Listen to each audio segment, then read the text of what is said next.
This is 50 Feminist States, a road-tripping storytelling podcast visiting all 50 U.S. states to interview feminist activists and artists about their work for gender justice. I'm Amelia Hruby, and this week, we're in New Hampshire. From the glaciers of Alaska to the dunes of Indiana, I want 50 feminist states.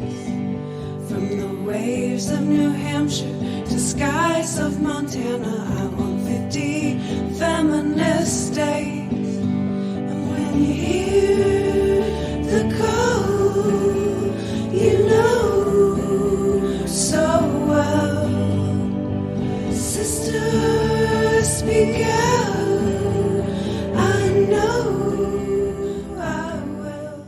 Hi everyone, it's Amelia. It's hard to believe, but we're already halfway through season 2 of the 50 Feminist States podcast. I have been so excited to share these episodes with you, and I can't wait for what's coming next because it's fabulous. So far this season, we've heard about Native and Indigenous experience in Pennsylvania, learned about Palestine and anti-Zionist organizing in New York, listened to 2 women who had a lot to teach us about plants and climate change in Vermont, and last week, Mickey and Claudette shared their stories of immigrating to the U.S. from Africa and how they now work to better the lives of immigrant and refugee women in Maine. It's been a great season so far, and you can catch up on those episodes anytime at 50feministstates.com/podcast. Again, that's 50feministstates.com/podcast. Hear past episodes, check out show notes, and of course, you can always donate to support the work that I've been doing here with 50 Feminist States. This week, I'm talking to Crystal Paradis, a feminist organizer and business owner in New Hampshire. I met Crystal through a course called Concepts and Conceptions, which is part of an online feminist business school organized by Jennifer Armbrust. It was a great experience, and during the course, I was really excited to hear about the business and community that Crystal is building in seacoast, New Hampshire. It's called Feminist Oasis, and now you're going to get to hear all about it too. This week's episode is short and sweet, but you're going to learn a whole lot about feminist values in business and community and some fun facts about New Hampshire politics. Let's get on the road. Here's Crystal now. Yeah, so my name is Crystal Paradis. Feminist Oasis right now, we're really in an exploratory phase, really the first 1 to 3 years. And so right now we are organizing pop-up events all under the general umbrella of promoting intersectional feminism. So our mission, or what I call our ulterior motive, has really been building sustainable alternatives to white supremacist capitalist patriarchy. So how we come at that is from sort of a fun angle. So our first event was a screening of Beyonce's Lemonade with a discussion of feminist theory afterwards with a couple of local professors from the women's study programs in some of the local colleges. And that was really great because we had a thing that was really fun that people wanted to come to. It was branded as like Feminist Oasis. So people got, oh, this is a feminist community thing. And there was some education involved as well. So we try to take that model with a lot of different things that we do. I would say I was probably incubating the idea that became Feminist Oasis for about a year, specifically thinking about it that way. But my community organizing background really started about like 10 years ago, just before I moved back here to New Hampshire from Honolulu, where I was living at the time. So I was living out there and, you know, so I'm 35 now. So I guess I was 25, had like a lot of different jobs, just mostly retail stuff, working in coffee shops. I had a couple years of college and then just like been working 2 and 3 jobs at a time, making ends meet for a really long time. And I got this job at a place called Hawaii Primary Care Center, and there's one in every state, and they do a lot of legislative and administrative work on behalf of community health centers. And so that was like my very first introduction to this thing called a safety net, and that policies exist to help people. And when I was growing up, we were on food stamps and stuff, but we didn't ever go to the doctor because I don't think we knew that community health centers existed and that there's this thing that people can go to if they don't have money to get medical care. So that was really my first introduction into like, you know, things that really matter to support a community, because I had just been sort of trying to make ends meet myself for a while.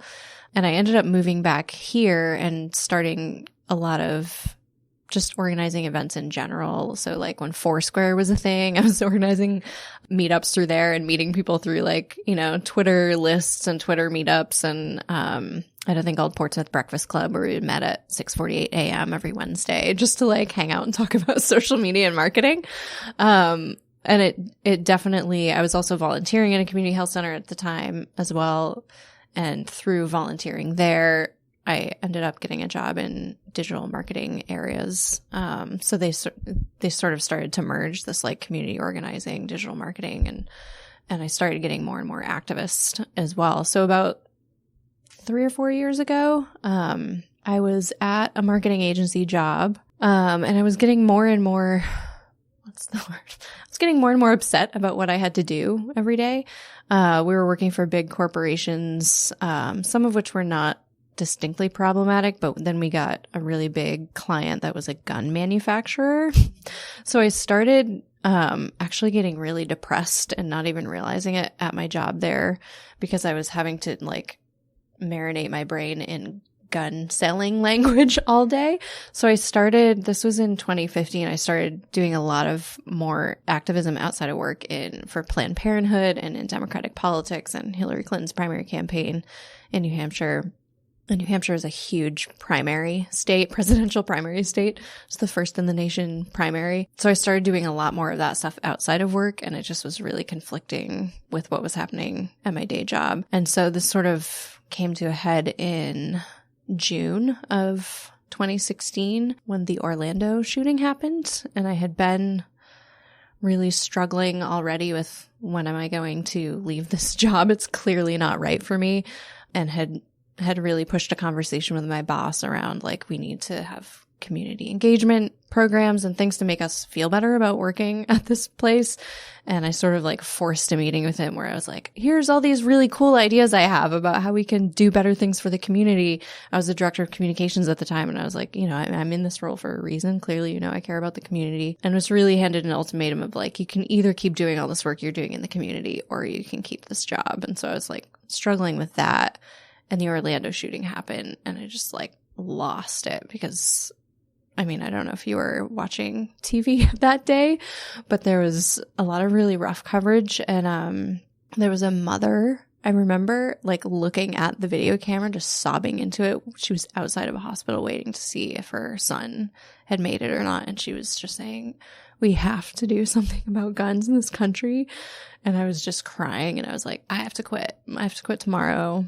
And I walked in and I just quit, and I was like, I can't be here for another minute. I can't send another email in service of this company. I don't understand why anyone else can sit in this company any longer, working for this gun company who ended up being the manufacturer that made the gun that the Orlando shooter used. So that was really the big impetus into me quitting that whole career path and being like, I'm going to be doing something that I care about for the rest of my life. And if that means I have to go back to working at coffee shops to pay my bills and continue organizing for stuff I believe in, I'll do that. But then I ended up getting a job working to elect Hillary Clinton. So within a month, I was working for the New Hampshire Democrats in the Hillary Clinton campaign in 2016, which was quite the experience, as you might imagine. And so it was the year after that, 2017, that I was really thinking about like, I know I want to do something that has to do with feminism and supporting women and trying to prove that you can make a living and not compromise your values because of that experience that I'd had. Events is sort of my background. I was like, let's just start with events. I have like 3 or 4 or 5 or 6 event series in my head, and we'll just start listening to the community and seeing what the community needs and reshape our messaging and mission from there. So we're still in that space.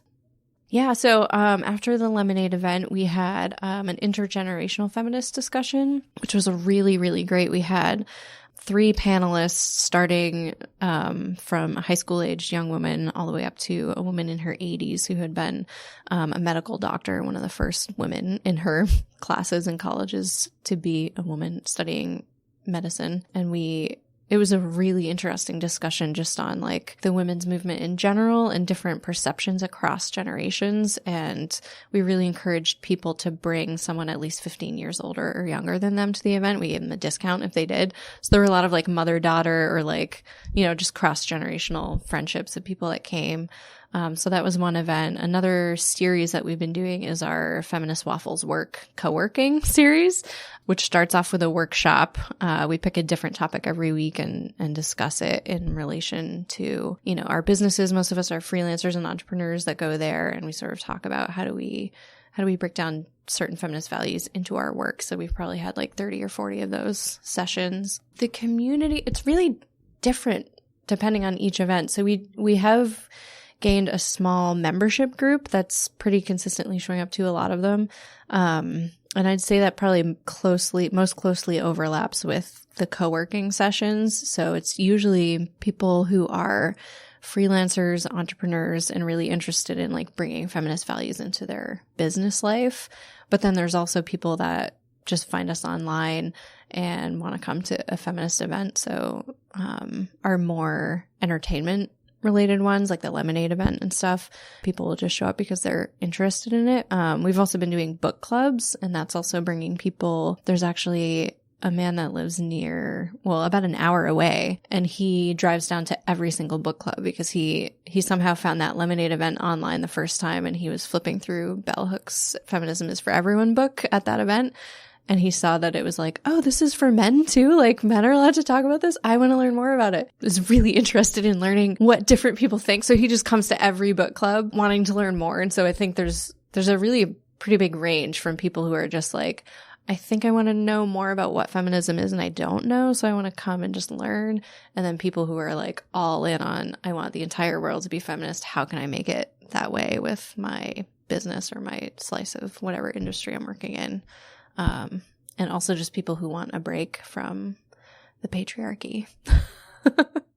After hearing Crystal talk about the community she's nurturing through Feminist Oasis, I asked if she thought that Feminist Oasis was representative of New Hampshire as a whole, or if the community really came together because feminists needed a break or a safe space or an oasis for themselves in New Hampshire. Her answer is full of really fascinating facts about the state, and it gave me a whole lot to think about.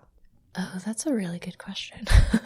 I think, or I know, the state of New Hampshire is, it's not all one thing across the state. We have the largest state body. I think worldwide it's like number 2 or 3 behind British Parliament and maybe one other elected body. It's 400 state reps in our state house. There was a pretty, I was going to say hilarious, and then I was like, no, it was actually very sad. But, well, it was a very interesting thing that happened. A couple of years ago, somebody was elected because, like, nobody was running in this very, very small town. And there were, like, 2 people whose names were written in that weren't even running. And they called one guy and were like, hey, do you want to do it? And he was like, no. And they called the other guy and were like, congratulations, you're our representative. So it's an easy state to run in, but it's just kind of like a very weird state politically. It's a pretty accessible state house, I would say. But we also, after the 2012 election, we became the first state in the nation to have an all-women delegation. So both of our senators and we have 2 congressional reps in New Hampshire were women, and a women governor was put into place at that time as well. So our entire delegation, including governor, were all women. It's been a pretty liberal state when it comes to, like, we had civil unions pretty early on before gay marriage started really taking off across the country. Abortion rights have always been pretty okay in the state of New Hampshire, with the exception of like the flip-flopping on Planned Parenthood funding, which has been going back and forth for a long time. But I think because of that, like, the culture of New Hampshire is it sets the stage for gender equality to succeed if there's enough people pushing for it. Like, and the intersectional part of feminism that we have a lot of work to do to talk to people about in the state of New Hampshire. Part of that is, I think New Hampshire is a pretty white state. New Hampshire sees itself and talks about itself as a white state, almost as a way to, like, get out of representing people of color. I mean, starting with our state motto, live free or die, the layers of unpacking the white supremacy in that motto and what was actually happening here in New Hampshire, how many people were not free when Patrick Henry said this thing, and everyone was like, oh, yes, of course. And I think in the seacoast, to go back to your original question about, like, is Feminist Oasis a reflection of our area? I think the seacoast is definitely a more liberal bubble in the state as a whole. So there definitely is that community here. But I think even our name, Oasis, is reflective of we all need this break. And I think there's more people that believe like you do, no matter what you believe, than you ever know, really, because so many people keep it under wraps of what they believe politically or socially. There's always probably a lot more community out there for you than people realize. So part of it is like bringing people together because they already exist. And the other part of that is like doing outreach to people who may not align with us already. And there's some convincing on our part and education on our part of responsibility to be like, this is why this is good for everyone. And it's not just people sitting here being like, let's take a break from the culture. It's more, let's recharge together and like build our voices so that we can go out there and get real work done. And especially doing work as a feminist activist, like doing work here where there's not really anyone else doing that around here, in specifically sort of the angle that I'm coming at it. It's really exciting for me to like build a community here. I love the challenge of like bringing together all those different people, different voices that are doing really great work in different areas and putting sort of like a fun spin on it, and getting everyone in a room together talking. I love this emphasis that Crystal closes on about bringing people together, different people, different voices, doing work in different areas, but the ways that they can come together through Feminist Oasis and through feminist community building, to talk about what matters to them in their lives, both in New Hampshire and I think even on a more like national and global scale.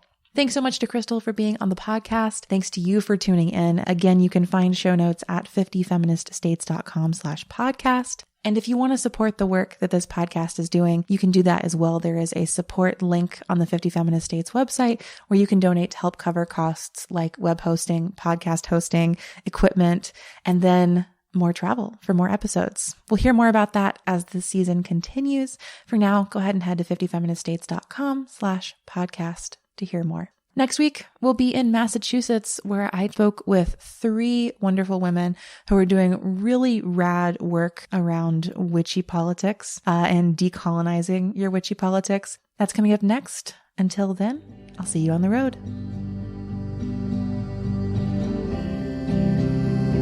50 estados feministas.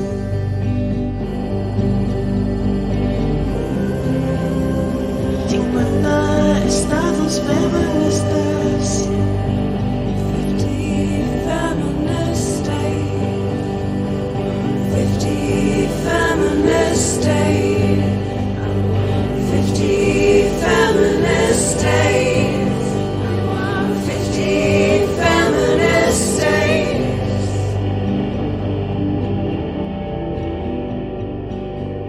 Thanks for tuning in to this episode of 50 Feminist States. You can find show notes at 50feministstates.com/podcast and follow us on Instagram at 50 Feminist States. Special thanks to Danielle Sines and Jessica Neria for our theme song. Until next time, wild ones, we'll see you on the road.